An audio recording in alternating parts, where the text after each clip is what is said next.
Lihat memang pada 2002 ini terjadi penurunan ya tingkat pertumbuhan ekonomi Prancis sekitar 2,7%, biasanya sekitar di atas 3. Nah ini terutama setelah terjadi setelah krisis kesehatan pandemi global yang betul-betul membuat Prancis juga ikut kalang kabut gitu ya. Terus kemudian ditambah lagi dengan krisis perang, krisis politik yang terjadi di Rusia dan Rusia Ukraina, ini betul-betul memperparah kondisi krisis ekonomi dan juga krisis energi yang terjadi di Prancis dan juga terjadi di seluruh Eropa. Nah, yang kami rasakan memang itu tadi seperti yang tadi disampaikan, terjadi kenaikan kenaikan harga-harga bahan pokok, kemudian harga BBM yang sebaliknya menurunkan kemampuan daya beli kita.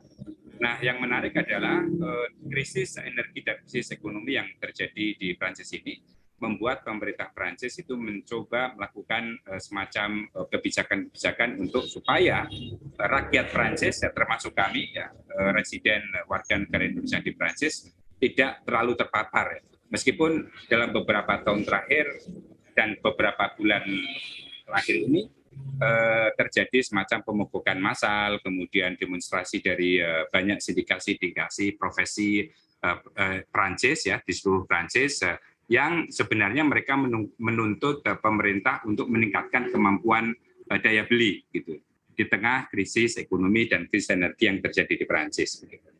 Oke, baik. Tadi ada sedikit intinya gejolak juga begitu dari sisi sosial dan juga mengarahnya ke politik juga begitu ya, Mas Andar begitu. Nah, kemudian dari Mbak Rina sendiri Anda merasakan seperti apa? Mungkin bisa diceritakan juga begitu dari sisi apakah memang sudah terasa ada mungkin pengurangan tenaga kerja, ada PHK juga yang terjadi di Prancis saat ini di tengah pelemahan ekonomi yang terasa secara global. Kalau untuk PHK, saya lihat sih memang udah lumayan banyak juga pemutusan hubungan kerja kayak gitu. Jadi banyak perusahaan yang memang mengurangi jumlah karyawannya atau bahkan tutup sekalian. Itu lumayan banyak juga di sekitar Toulouse. Kebetulan kami tinggal di Toulouse dan itu terasa sekali. Jadi banyak orang yang kehilangan pekerjaan. Untuk memenuhi kebutuhan sehari-hari jelas kesulitan, tapi untuk itu kita bagusnya di sini, jadi ada bantuan juga dari pemerintah untuk untuk orang yang tidak punya pekerjaan. Jadi misalnya sebelumnya bekerja terus mendapat PHK, jadi bisa mengajukan. Jadi nanti ada bantuan dari pemerintah Prancis.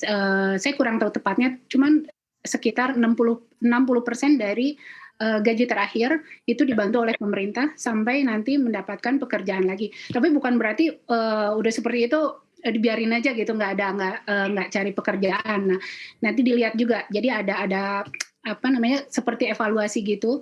Jadi harus ditunjukkan juga kalau kita memang berusaha untuk cari kerja atau kayak gitu. Jadi nggak cuma diam hanya berharap bantuan aja.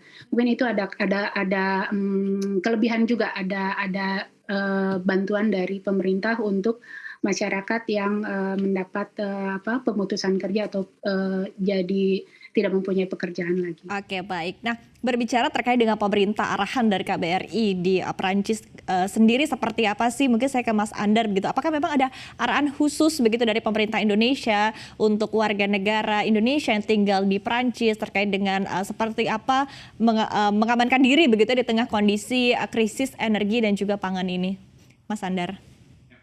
Saya ingat waktu COVID-19, 2 tahun kita confinement atau lockdown, itu memang ada perhatian khusus dari KBRI, terutama bagi mahasiswa Indonesia yang sedang belajar di Prancis, itu bantuan makanan ya, semacam Indomie, terus kemudian beras, gitu.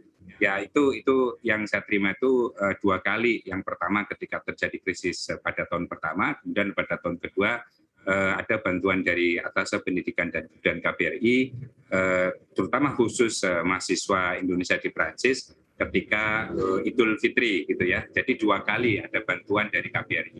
Tapi terkait krisis ekonomi yang sekarang sedang dihadapi, sampai sekarang belum ada arahan atau kebijakan khusus terkait itu dari KBRI atau dari pemerintah Republik Indonesia yang ada di Perancis gitu.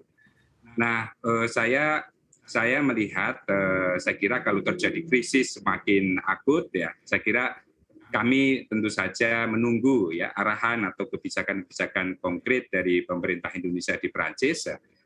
Saya misalnya mendengar kabar dari kawan-kawan yang ada di Hungaria, jadi mereka mengalami krisis yang lebih parah daripada yang kami alami di Prancis.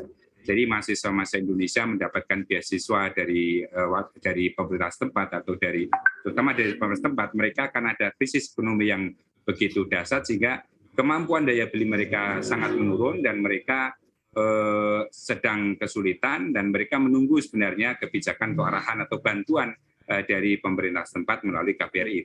Tapi tampaknya sampai sekarang juga belum ada bantuan konkret kepada para mahasiswa itu. Dan para mahasiswa sudah mengajukan surat secara resmi kepada KBRI setempat dan juga Kementerian Pendidikan dan Ristek di Indonesia kepada Mas Menteri Nadiem, tapi sampai sekarang juga belum ada langkah konkret dari pemerintah untuk membantu teman-teman yang terkena dampak krisis di Hungaria. Dan seandainya itu terjadi di Prancis, saya kira kita juga membutuhkan bantuan uluran konkret dari pemerintah setempat, KBRI. Dan sekarang ini memang kami mendapatkan bantuan sosial dari pemerintah Prancis, bantuan tambahan pendidikan, kemudian subsidi kesehatan ya melalui sekuritas sosial kalau kita sakit itu mendapatkan bantuan ya 75%. Terus kemudian kita juga mendapatkan bantuan pendidikan yang relatif gratis dan juga bantuan-bantuan untuk meningkatkan daya beli. Nah, saya kurang tahu untuk masyarakat secara umum, tetapi yang saya tahu adalah seperti yang disampaikan oleh Mbak Dina tadi, kalau kita kena dampak ya, kita dipecat dari perusahaan atau dari lembaga kita di sini, maka ada semacam bantuan sosial bagi pengangguran, jadi per bulan itu kita dapat 60 dari gaji yang kita terima. Tetapi kita harus terdaftar dulu di Pol d'Emploi atau di semacam institusi atau departemen pencari kerja gitu ya setempat, sehingga kemudian kita mendapatkan bantuan per bulan ya paling tidak SMIC itu adalah UMR atau 60% dari gaji biasa, tapi kita setiap bulan harus melaporkan diri apakah kita sudah mendapatkan pekerjaan atau belum. Ya. Kalau kita sudah mendapatkan pekerjaan kembali, tentu bantuan tersebut akan di stop. Okay. Jadi ini kebijakan-kebijakan yang dilakukan oleh pemerintah, saya kira ini mengatasi krisis semakin dalam dan mengatasi gejolak sosial politik yang disebabkan oleh krisis ekonomi dan energi. Oke, baik. Tadi artinya ada pendampingan juga begitu ya dari pemerintah setempat untuk warga-warga yang tinggal di Prancis ataupun juga di negaranya. Nah, dari Mbak Rina sendiri Anda melihatnya tadi bantuan-bantuan yang sempat di-mention ya oleh Mas Andar, apakah ini cukup begitu atau justru masih tetap dibutuhkan mungkin bantuan-bantuan juga dari pemerintah Indonesia ke depannya? Kalau untuk dibilang cukup sih pasti itu relatif ya dari tiap orang. Karena untuk bantuan sendiri dari pemerintah Prancis itu berarti kan sudah dihitung. Jadi untuk memenuhi kebutuhan dasar